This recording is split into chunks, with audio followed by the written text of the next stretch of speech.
Picture this. You're on the pitch. The opposing team's absolute fastest player just broke through the midfield, and they are sprinting straight at you. The gap between you two is closing incredibly fast. Their feet are just a total blur, and honestly, it feels like they're moving at literally double your speed. Welcome to this explainer, where today we are cracking open the defender's playbook to solve one of the most terrifying scenarios in soccer.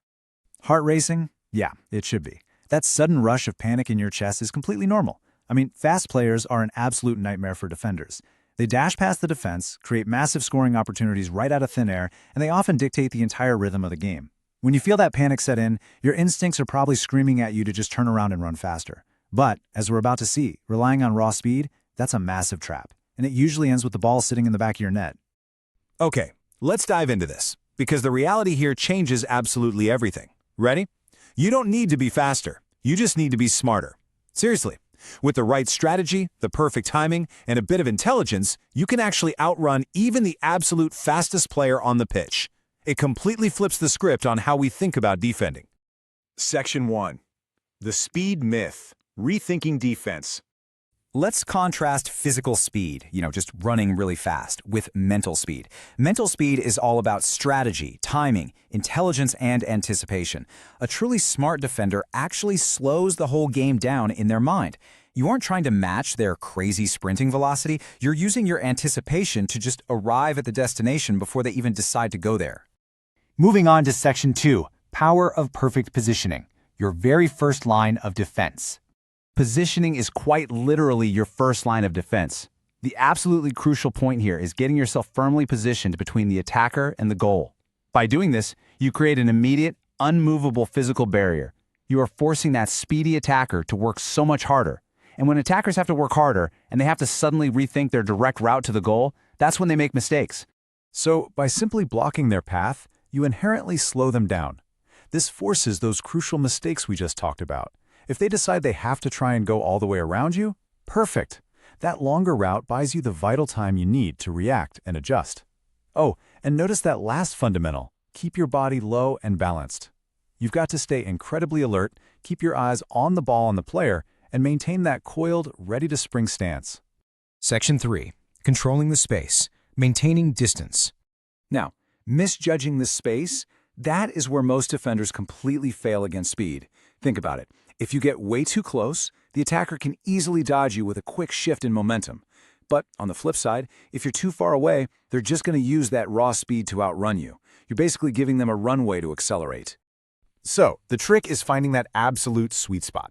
The optimal distance is generally about an arm's length. This is a fantastic, super practical rule of thumb to take away from this explainer today. Keeping an arm's length gives you the necessary room to react to their tricks while still keeping you close enough to safely engage. As they move, you move. You're matching their speed and constantly adapting your distance based on what they do. Which brings us to Section 4. Timing is everything. Knowing when to move. Okay, so you're tracking the attacker, you're staying perfectly balanced at an arm's length. But when is the exact moment to strike? You definitely can't just lunge randomly, or that incredibly fast player will just leave you in the dust. No, you need a precise trigger. And here is the secret visual cue. Watch the passer's foot. A well-timed run is what cuts off the attacker's path. But you actually don't watch the attacker to time it. You watch the ball.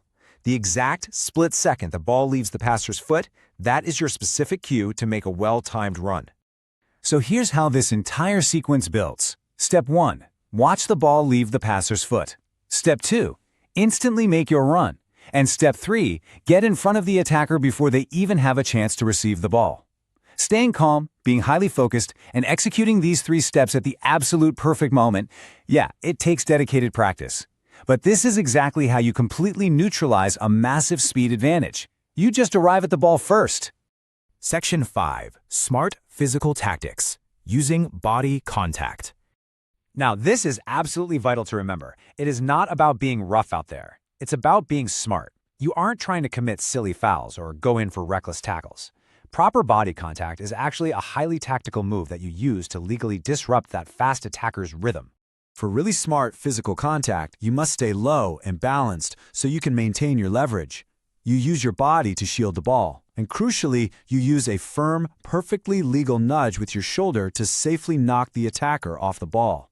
The ultimate goal of all this contact is to use your body to safely guide the threat entirely away from the goal. You are effectively steering their speed into completely harmless areas of the pitch. Section 6. Mastering mental speed. Learning to think quickly. So, how do you actually get faster mentally? Well, you train for it. Set up specific drills. Work with a partner making rapid-fire passes to perfect the timing of your runs.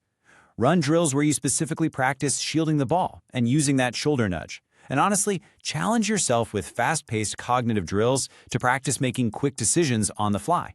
You have to actively train your brain to move just as fast as your opponent's feet. Defending against fast players isn't just about physical speed, it's about mental speed too. That right there is the absolute core takeaway of this explainer. When you put in the reps and you trust your training and your instincts, you build incredible confidence. With practice and determination, you really can master these techniques and completely outplay even the absolute fastest players in your league. Which leaves us with this final, incredibly important question for you to chew on.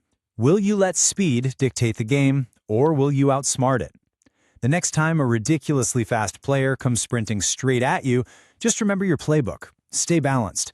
Control that space at an arm's length, time your move perfectly off the passer's foot, and let your mental speed win the day. Now get out there and start training your mind.